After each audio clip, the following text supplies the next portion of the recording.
Que le Seigneur Jésus vous bénisse tous. J'aimerais commencer d'abord lire la parole de Dieu, parce que le but de ces émissions, principalement, c'est pour aider les jeunes. Moi aussi, j'étais jeune. Comment Dieu nous a fait grâce à travers ces messages, de tenir bon. Alors, ça peut aider aussi un jeune quelque part, surtout dans les temps dans lesquels nous sommes en train de vivre.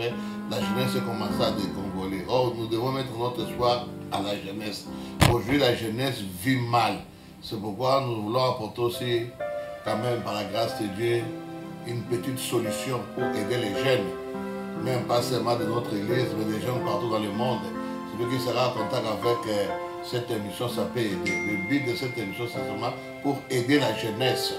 C'est pourquoi, avant de commencer toutes ces choses, j'aimerais d'abord remercier le Seigneur Jésus-Christ, le maître des temps et des circonstances. Par tout ce que nous faisons ici, c'est par lui et grâce à lui. J'aimerais lire d'abord dans la Bible, dans le Proverbe de Salomon, l'homme le plus sage avant que Jésus ne puisse venir sur la terre. Proverbe 4, 1 à 2. La Bible dit, écoutez mes fils, je parle aux jeunes, l'instruction d'un père, et soyez attentifs pour connaître la sagesse, car je vous donne de bons conseils, ne rejetez pas mon enseignement. Maintenant, dans le verset 7, dans le même chapitre, la Bible dit, voici le commencement de la sagesse, acquiert la sagesse avec tout ce que tu possèdes, acquiert l'intelligence. Père bien-aimé Dieu du ciel, nous venons humblement simplement devant ta face, Seigneur.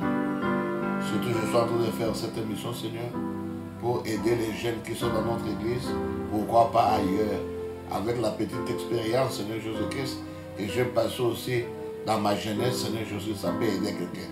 Comme on a vu aussi Frère Branham nous rencontrer son histoire, dans la biographie, comment il était aussi jeune, comment il pouvait faire comme tous les jeunes de ce temps-là, mais la main de Dieu était toujours sur lui pour lui empêcher d'aller dans le mal.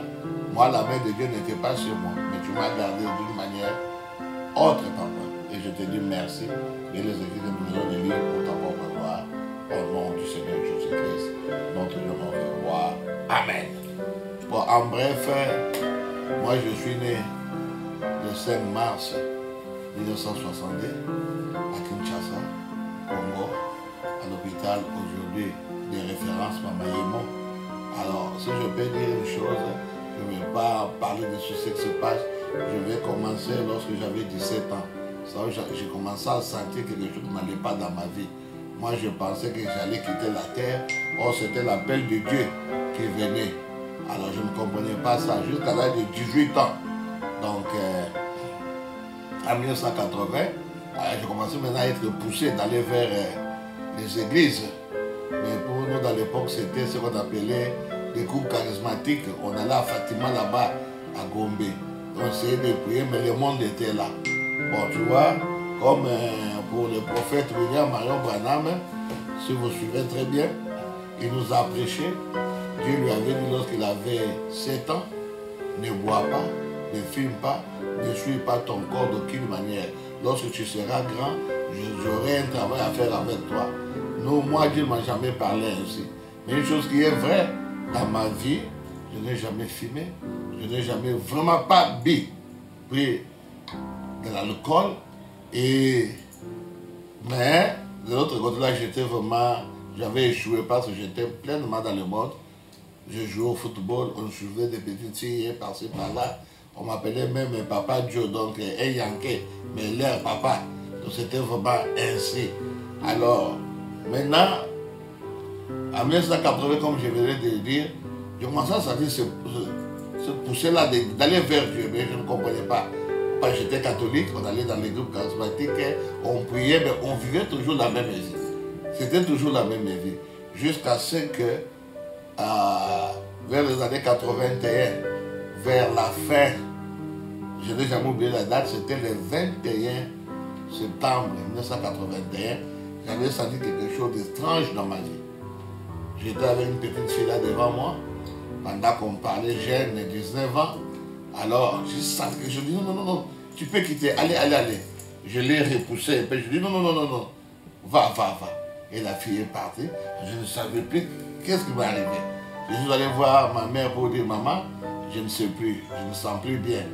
À l'intérieur de moi, je ne comprends pas, je ne peux pas expliquer cela. Ma mère commençait à pleurer et dit, oh, c'est quoi ça? Moi, je ne savais pas. Alors, j'ai continué comme ça. Et un mois après, j'étais assis ensemble avec tous mes amis.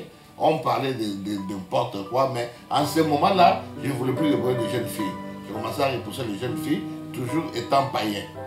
Mais un jour, j'ai vu un grand frère que je n'ai jamais oublié, Vicky Katoulou. Il est maintenant à Brazzaville. Vraiment, il vit sur la Ruelle Kapang, dans la commune de Kinshasa. Il a parlé à son petit frère, mon ami, Tosha Totela. Et il dit, Tosha, moi je vais à la prière. Si colonel appelle, colonel c'était les grands frères, tu vas lui dire ceci, ceci, cela. Alors j'ai senti une voix, je ne sais pas, audible dans l'oreille, dans mon cœur, je ne sais pas, qui me dit, lève-toi, je suis cet homme-là. J'ai dit seulement à mes amis, j'ai dit, ok, bye, moi je vais suivre les grands frères. Oh, tu vas où? Et je suis parti. Depuis ce jour-là jusqu'à aujourd'hui, je n'ai jamais revenu. Donc je suis parti, c'était dans un groupe de prière. En ce moment-là, c'est ce qu'on appelle des ministères aujourd'hui, mais vers les années 81, 82, des années 80, on appelait ça des groupes de prière. Donc on venait beaucoup pour prier. Et quand on priait, on n'avait même pas de banc. Lorsqu'on venait, on s'asseyait dans des nattes, c'était pour la prière. Je suis arrivé dans ce groupe-là. Une fois rentré dans ce groupe-là, j'avais vraiment beaucoup de cheveux. Je ne sais pas si je cherche dans les images, si je peux trouver. Il y en a beaucoup que j'avais déchirés, mais il y a quand même des souvenirs. J'avais vraiment des cheveux impossibles. Ça tombait jusqu'au dos ici. Et je suis entré dans ce groupe-là. Alors moi, je ne savais pas dans ce groupe-là, jusqu'au ça continue. Il y avait ce qu'on donne des messages. On m'a ramassé là. On voit là, ce garçon-là, il a une mauvaise vie.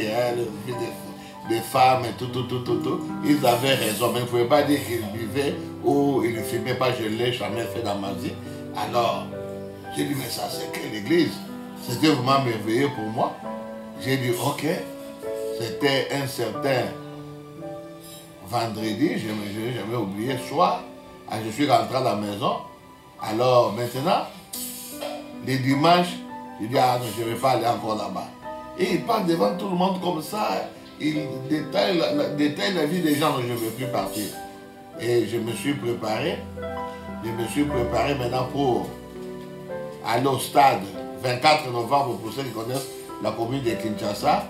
24 novembre, je voulais aller suivre un match là-bas. Alors, en ce moment, pour passer seulement, je voulais expliquer, lorsque je jouais au football pendant tout ce temps-là, alors j'avais eu une fracture. Maintenant, le pied ne se guérissait pas. Pendant tout ce temps-là, mon pied ne se guérissait pas. Dieu m'avait déjà cassé du côté de football, je ne pouvais plus jouer au football. Les pieds étaient vraiment gonflés et ça ne marchait plus. Bon, un jour, on entrera en détail. C'est ce qui fait que je ne jouais plus au football à ce moment-là. Alors Dieu aussi commençait à casser du côté de suivre des petites filles. Et je suis arrivé là. Maintenant, dans ce groupe-là, lorsqu'on a donné des messages, pour moi, c'était une honte. Comment on peut parler devant tout le monde comme ça? Alors j'ai pris la décision, je ne partirai plus jamais là-bas. Pendant que je me préparais là, pour aller au stade, je parle pour ceux qui connaissent seulement Kinshasa bien, la commune de Kinshasa aussi, l'avenue Kassavubu, la grande avenue. J'ai vu un homme là-bas. Dans cet homme-là, en me regardant, il entre directement dans notre ruelle. Par exemple, là, j'étais dans l'avenue Ngongo, numéro 104. Il arrive seulement, il me donne, bon, pas toute la Bible, c'était le Nouveau Testament avec psaume. On a dessiné 5 pains et 2 poissons, couleur bleue. Et cet homme-là m'a dit, j'étais là, j'ai acheté cette Bible. Alors quelque chose me dit que je peux te donner ça. Maintenant, il m'a donné cette Bible-là et il est parti. Lorsque je l'ai suivi, je ne l'ai plus trouvé. Il a disparu. Maintenant, en revenant, j'ai senti maintenant une condamnation. J'ai dit, ah, cet homme m'a donné la Bible. Si je vais aussi au stade là-bas, non. Je vais rentrer seulement là où j'étais le vendredi là. Bien qu'ils ont parlé contre moi, il n'y a pas de problème. Je rentrerai encore. Lorsque je suis arrivé là-bas, j'ai trouvé un grand miracle ce jour-là. Alors, j'ai mis beaucoup de savon sur mes cheveux. Alors, j'ai un peu rabattu mes cheveux pour que ça soit plus beaucoup, pour que je puisse me différencier. de cet homme-là qui était venu le vendredi. Et je suis allé dans l'église là. Et je me suis assis au coin. Voilà, l'église commence. On adorait, on prêchait. Et maintenant, à la fin, donc 3 minutes pour terminer, on me touche encore. Alors, c'est là que j'avais compris que les gens ne comprennent pas. Ils ont répété presque les mêmes messages qu'ils m'avaient donné le vendredi et ajouté encore d'autres choses. Alors, j'étais vraiment fatigué. Et dans mon cœur, je disais, une fois que je sors ici, je ne mettrai plus mes pattes ici. Je ne reviendrai plus ici. Pendant que je pensais à toutes ces choses-là, pendant que je réfléchissais à toutes ces choses-là, alors directement, j'ai vu que quelqu'un, c'est pourquoi j'ai toujours crié, tu vois, c'est lui qu'on donne les messages, hein, il ne peut pas oublier, mais celui qui a donné peut oublier. Parce que c'est toi qui seras responsable. Je vois maintenant cet homme-là, c'est frère Jean Ndala. Il est maintenant pasteur, je ne sais pas jusqu'aujourd'hui. Si vous voyez la commune de Barumbo, il y a une grande église là-bas dans la commune de Barumbo, c'est lui le pasteur. Le frère Ndala, on était avec lui dans un même groupe de prière, là-bas à Kalembelembe, c'est cet homme-là. Alors, il a donné un message, il dit, je vois cet homme. Je vois, l'homme terrestre tout autour de lui. Et le soleil est en train de briller fort. Il tient sa Bible dans la main. Et Dieu me dit, c'est mon serviteur. Il prêchera cet évangile hein, dans le monde entier. Ah, cela m'a encouragé. Je dis, oh, c'est Dieu là me connaît. C'était ça pour la première fois. Je sais que j'étais serviteur de Dieu, mais je ne comprenais pas le sens. Et à partir de ce moment-là, c'était dimanche, pour la deuxième fois que je suis venu à l'église. Alors lundi, c'était une grande veillée. C'était à Kingaboua. Je n'ai jamais oublié. C'est le frère Zoé. Il y avait un frère qu'on appelait Zoé. Il était un grand commerçant dans les grands marchés. Il vendait beaucoup de choses. Il avait une grande table. Alors ça devait être chez lui. On était avec notre conducteur principal, Malek Elaye, frère Paul et les autres dans les groupes de prière où nous étions. Pendant qu'on était là-bas dans les groupes de prière, souvent, avant qu'il y ait prédication, personne ne saura qu'il va prêcher. Il faut que Dieu nous parle à travers les dons. Et tous les 4 vases m'ont pointé. Et dans toute ma vie, je n'ai jamais prêché. Dans toute ma vie, je ne connais pas la Bible. C'était une grande expérience à Kingaboua, le 3e jour où je viens à l'église. Alors, c'était moi qu'on avait pointé que je puisse prêcher. Alors, dans ma tête, je ne connaissais pas la Bible. Seulement, c'est que les catholiques disaient à l'époque, c'est ce que moi j'avais. Mais qu'est-ce que je dois prêcher? J'étais mouillé tout le corps. J'étais parmi les grands savants comme ça de la Bible. Qu'est-ce que moi je vais dire? Alors, j'étais là, vraiment ébahi. Je ne savais plus quoi faire. Et j'ai commencé à transpirer. Alors, une chose m'est venue en pensée, c'était en 1979, 79. Lorsque nous sommes allés à Massina, on avait consacré un grand frère du quartier, Papa Jean. On l'avait consacré comme pasteur. Alors, j'ai retenu la prédication là de cet homme qui l'avait prêché. C'est pourquoi j'aime cette prédication là beaucoup. Des rois 5, l'histoire de Namana. Je n'ai jamais oublié cette histoire-là. Alors, c'est ce jour-là que j'ai pris ce texte-là et j'ai prêché pendant 37 minutes. Alors, c'était quelque chose que je n'ai jamais oublié. Je n'étais même pas encore baptisé dans l'eau au nom de Jésus-Christ. Allez, directement, on m'a pris. Directement, on m'a pris. Là, maintenant, c'est en 1982, hein, parce que ça, j'ai oublié, 82, mars. On m'a pris directement. Je suis devenu conducteur dans l'église. Alors, une chose qui est vraie, lorsqu'on avait dit qu'il prêchera dans le monde entier, c'est pourquoi moi, je n'ai jamais forcé. Je n'ai jamais cherché un visa. Toutefois que je voyageais là, les gens qui m'amènent des visas, je n'ai jamais cherché un visa. Aller dans une ambassade, chercher un visa dans une ambassade, je ne l'ai pas fait. Parce que je croyais à ce message-là. Et maintenant, pour vous, les gens, ce que je voulais dire, Dieu est réel. Dieu est véritable. Moi aussi, j'étais comme vous. Un jeune aussi comme vous. On m'appelle aussi Papa Dieu. Un Yankee aussi. Mais Dieu est capable. Si tu crois réellement la parole de Dieu et que tu donnes ton cœur à Jésus-Christ, il va te changer. Pas seulement pour prêcher la parole. Parce que tu prêches la parole. Que tu ne prêches pas la parole. Dieu appelle les gens. Si Dieu t'appelle, c'est Dieu qui t'a appelé, il est capable de te changer. Parce qu'en Dieu, Dieu a tout. sa parole a la puissance qui transforme. C'est pourquoi la jeunesse d'aujourd'hui, ça devait être une jeunesse dynamique.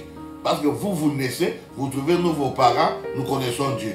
Mais nous sommes venus où les parents ne connaissaient pas Dieu. Où les parents vous demandaient même de boire. Oh, prends, bois. Tu dis non, maman, papa, je ne bois pas ça. Mais vous avez la grâce, la jeunesse d'aujourd'hui.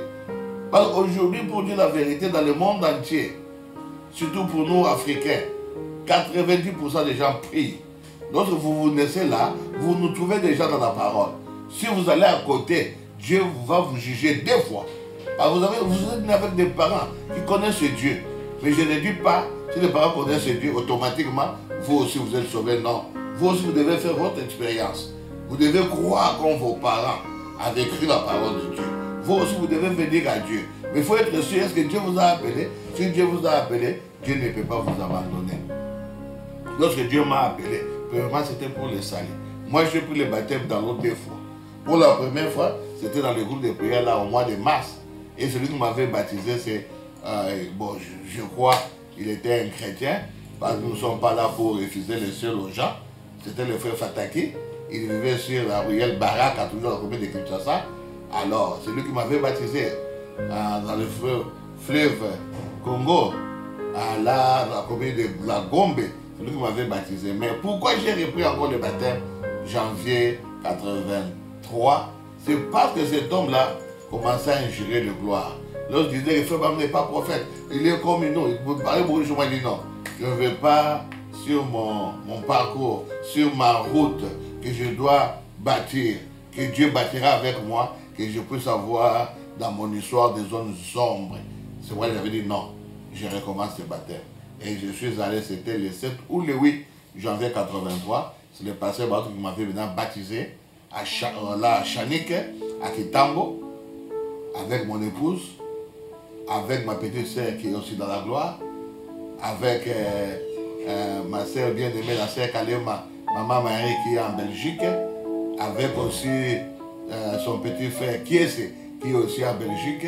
Et c'est là où nous avons reçu le baptême dans l'eau, au nom du Seigneur Jésus-Christ, du côté de Chanik. Et c'est le pasteur Batou qui nous avait baptisé. Alors maintenant, voyant ces choses-là, j'ai marché. Mais la vie chrétienne, ce n'est pas facile. C'est une vie difficile. Parce qu'une fois que vous êtes là, mais la vie que vous avez laissée là dans le monde, ça vous attire. Il y aura des combats. Nous avons passé par des difficultés, par des épreuves. Mais la grâce de Dieu nous a soutenus. Tu vois? Alors, pour vous jeunes, ne l'oubliez pas. Écoutez l'instruction d'un père. Vous devez obéir. Si vous ne nous obéissez pas à ce que nous vous disons, un jour, vous serez devant Dieu seul, devant le trône blanc. Alors là, papa ne sera pas là, là, maman ne sera pas là. Celui qui devait être là pour t'aider, ça sera le Seigneur Jésus-Christ. Il faut le croire, le prendre maintenant. Vous, nos enfants, moi je ne dis pas que vous avez écrit la parole, non. Venir à l'église, ce n'est pas voir la parole de Dieu. Voir la parole de Dieu, c'est une expérience personnelle. Tu rencontres Jésus-Christ, toi seul. Il touche ton cœur, tu l'aimes sans hypocrisie. Lorsque tu viens à l'église, tu n'es pas poussé par papa ou maman. Tu viens à l'église parce que dans ton cœur, tu sens qu'il y a un poids. Ce poids-là se nourrit toujours de la parole de Dieu. Alors, une fois que je suis dans les groupes de prière, j'étais devenu aussi conducteur. Alors, moi, avec mes expériences, j'ai prêché partout. J'ai prêché presque dans tous les grands hôpitaux de Kinshasa. Mama Yemo, Sanatorium, Kitambo, Kalembelembe, c'était pédiatrie. Partout, on prêchait la parole. J'ai prêché dans des grands marchés. Sandro Monene, j'ai prêché, Simba Sekita, Kalembelembe. On a prêché la parole. Dans des bus, je commence parfois Sanatorium, jusqu'à la commune de Kinshasa, en train de prêcher dans les bus. On fait partout d'en prêcher. Et j'ai évangélisé aussi partout, toujours pendant ce temps-là. Donc on a cherché des âmes, on a prêché. C'est pourquoi j'ai dit aussi à nos enfants, à mes fils, tout est possible. Aujourd'hui, la jeunesse doit être pour Christ. Parce que vous avez trouvé, nous, vos parents, dans la parole. Une chose là que je voulais vous montrer, dans la vie chrétienne, tout n'est pas facile. Mais le secret Ne soyez jamais hypocrite. Il faut être clair devant Dieu. Celui qui vous a appelé, c'est lui qui a le pouvoir de vous changer. Mais vous devez être sincère. Un chrétien ne vit pas une vie cachée.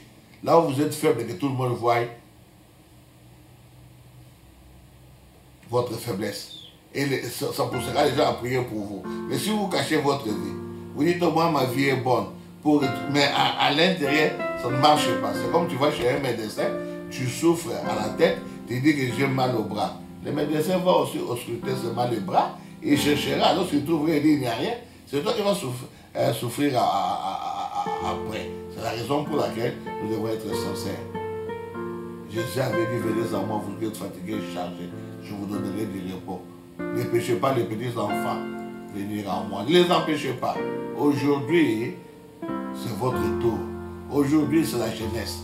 Si on ne fait plus comme ça, on ne parlera plus de Christ. C'est la jeunesse est complètement foutue. Alors, maintenant, une chose encore, je voulais ajouter pour terminer. Dans mon expérience de la vie chrétienne, une chose que j'ai découvert, pour que tu réussisses, tu dois garder ton cœur. Ne parle pas de mal contre les gens. N'ayez pas l'esprit de compétition. Ça va t'aider à progresser. Nous ne sommes pas des compétiteurs. Nous ne battons pas les uns contre les autres, non. Nous avons tous un seul ennemi, c'est le diable. Et une chose encore, il ne faut pas avoir aussi l'esprit de concurrence. Faut pas comme celui-là, moi aussi, non. Reste.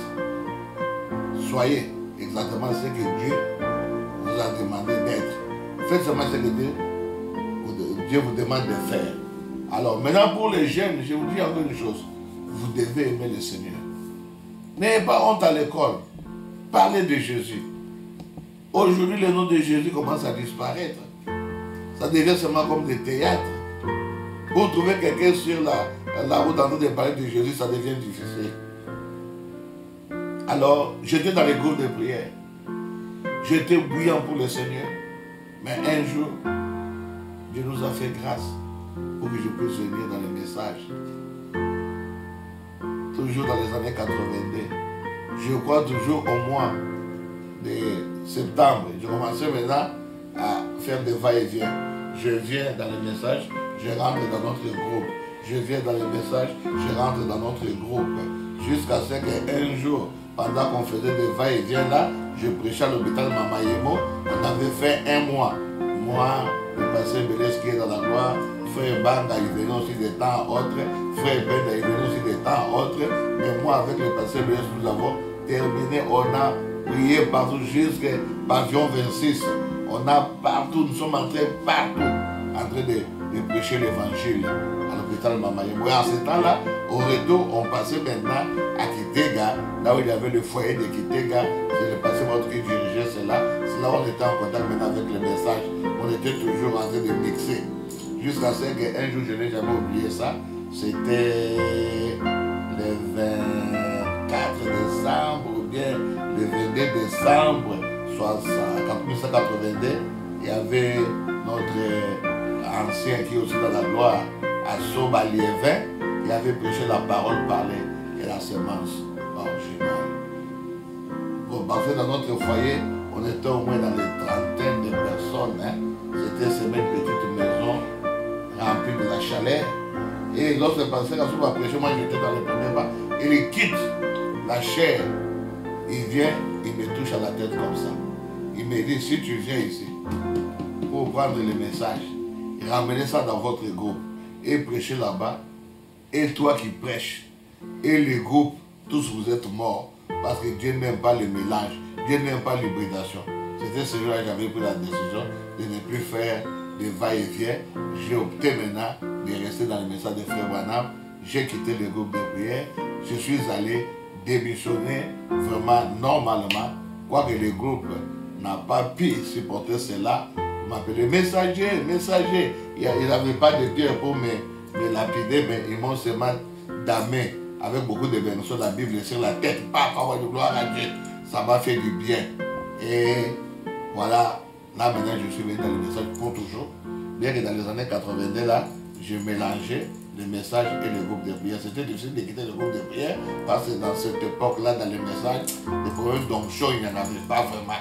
On prêchait bien, il n'y avait pas l'onction que nous on cherchait. Or, dans le groupe que nous étions, il y avait l'onction. Les gens dansaient, les gens tombaient en onction. Alors, c'est ce que nous gardions. À un moment donné, j'ai décidé de voir. Quelqu'un qui vient, qui ne me connaît pas, il me touche à la tête comme ça, lui vient de ma tête. Dis exactement ce que je suis en train de faire. Prendre les messages, aller prêcher dans le groupe. J'ai pris la décision de tout arrêter. C'est là où j'ai quitté maintenant le groupe de prière pour venir dans les messages. Et comme je dis, la vie chrétienne, ce n'est pas une vie facile, c'est une vie difficile. Mais c'est facile parce que ce n'est pas toi qui dois la vivre. Celui qui t'a appelé, lui-même va te préparer jusqu'à ce que lui-même entrera en toi pour vivre son propre message. C'est le Saint-Esprit qui vivra lui-même son propre message. Nous, étant que des humains, ne pouvons pas vivre la parole de Dieu. Il faut que Dieu lui-même entre en nous par le baptême du Saint-Esprit pour vivre sa propre parole. Voilà comment je suis venu dans les messages. Quand je suis arrivé dans les messages, à notre époque, c'était difficile. Ceux qui étaient anciens ne voulaient même pas écouter parler des ministères. Si seulement que j'ai un ministère, on va te gronder, on va te réprimander comme tu as volé. Oh, c'était simplement dire que je sens le poids, je vais servir Dieu. Ils refusaient cela. Ils avaient aussi raison. Tout ça, c'était la voie tracée par Dieu. C'est pourquoi, vous jeunes, je vais vous dire une chose maintenant pour terminer. Tout ce que vous allez rencontrer dans votre vie, des difficultés là, c'est la voie tracée par Dieu. Mais si vous avez un guide, vous allez bien s'en sortir. C'est pourquoi le pasteur est là pour vous aider. Si vous avez des difficultés, ne cachez pas cela. Venez me voir, je vais vous aider. Là où il y a des jeunes partout à travers le monde dans ces messages, lorsque vous avez des difficultés, consultez vos pasteurs. Ils vont vous assister, ils vont vous aider. Vous aurez la victoire. Mais si vous cachez des choses, rien ne marchera. Parce que vous ne pouvez pas aller donner à Dieu des excuses. Oh, j'étais jeune, c'est pourquoi je n'avais pas le temps de prier. Dieu peut te montrer Joseph. Joseph est encore plus jeune que toi. À l'âge de 17 ans, il était vendu. Il est allé en Égypte. Il a mené toujours une bonne vie. Joseph a trouvé aussi l'occasion pour voir des papiers en Égypte, devenir réfugié chez la femme de Potiphar. Il pouvait vivre avec cette maman-là. Cette maman-là pouvait lui faire beaucoup de faveurs. Mais Joseph a dit, niette, je ne peux pas, moi, nier la parole de Dieu. Il est allé en prison, quoi qu'il avait raison. Mais c'était la voie tracée par Dieu pour que Joseph arrive dans la gloire. Vous, aujourd'hui, vous ne pouvez pas dire que nous sommes jeunes. Vous avez un Joseph qui va vous juger. Il avait 17 ans. Vous ne pouvez pas dire que j'étais jeune. Vous avez un David. À l'âge de 17 ans, il a tué Goliath. À l'âge de 17 ans, David a amené la solution dans toute l'église. Lorsque toute l'église était par terre, Goliath bougeait toute l'église. Lorsque Goliath sortait, parfois les gens disent qu'ils pensent que c'était le même jour. Ça faisait 40 jours lorsque David est arrivé. Donc ça fait un mois. Goliath est en train de gérer l'église. Personne n'était capable de se lever. Un mois. Là, ça encore 10 jours. C'est le 40e jour que David est arrivé. Et c'était aussi le dernier jour. Si David n'arrivait pas, Israël devait aller en esclavagisme. David est arrivé. Un enfant de 17 ans. Il n'a pas regardé Goliath. Lui, il a regardé la parole de Dieu. Vous jeunes, je vous donne le conseil aussi. Ne regardez pas vos difficultés. Ne regardez pas vos combats. Vous regardez la parole de Dieu. Regardez la Bible. Regardez au Seigneur Jésus-Christ. Regardez à la croix. Regardez à ce message. Vous aurez la victoire. Vous voyez, aujourd'hui, moi aussi, votre pasteur que je parle, je suis venu à Dieu à l'âge de 18 ans.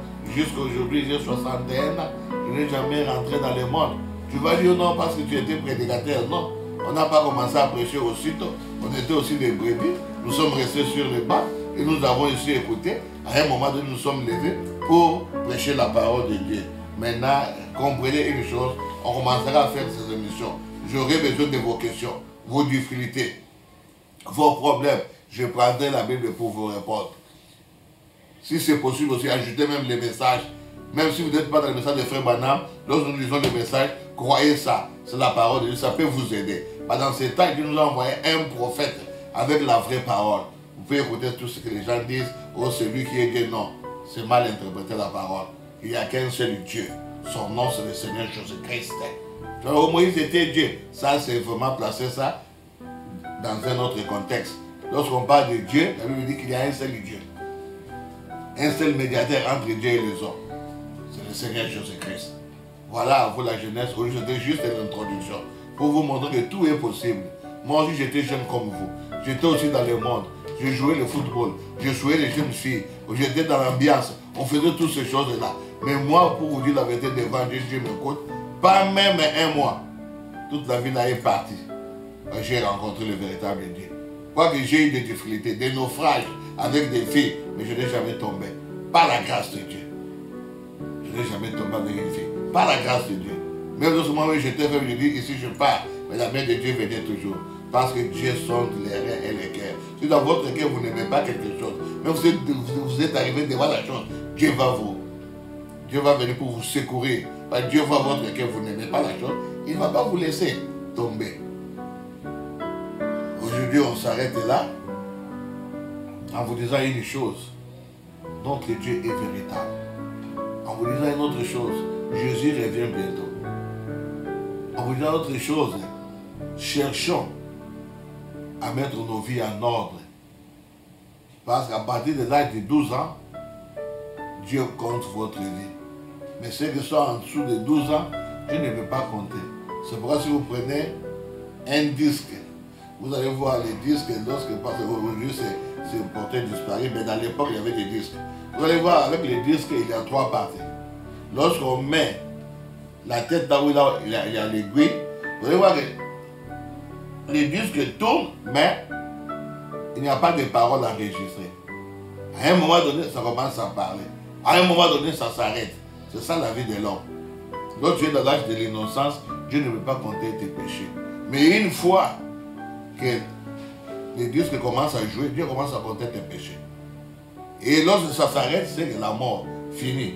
Alors ce qui est enregistré là, c'est ce qui va vous rencontrer ce jour-là de jugement. Mais il y a aussi une façon d'effacer cela. C'est seulement par la repentance. Si vous vous repentez, Dieu va effacer cela. Comme aujourd'hui, lorsqu'il y avait des problèmes, on avait des bandes magnétiques. On pouvait enregistrer des choses du monde. Moi, je l'ai fait. On avait des musiques du monde. Une fois on croit en Seigneur Jésus-Christ, on prend les mêmes bandes là magnétiques qu'on avait là du monde, on transforme. On met du Foko, on met Kwete, on met des chansons des dieux, des Mike Kalamba et des choses. On met ça et on commence à suivre maintenant ça. Ce qui était avant enlevé, c'est remplacé. C'est possible aussi aujourd'hui que votre mauvaise vie soit remplacée par la bonne vie après avoir cru au Seigneur Jésus-Christ et vous êtes repentis sincèrement. À vous les jeunes, j'attends vos questions. Le but de ces émissions, c'est seulement aider la jeunesse pour que vous puissiez aller de l'avant. Mais votre secours, c'est le Seigneur Jésus-Christ. Que le Seigneur vous bénisse, que le Seigneur vous remplisse du Saint-Esprit. Nous sommes là, votre humble et pauvre serviteur, Kantoumouda Chubaroui, pasteur ici à Cape Town, El Bethesda Tabernacle. Je salue toute la jeunesse de l'église et des autres églises, pourquoi pas dans le monde entier, au nom du Seigneur Jésus-Christ. Amen.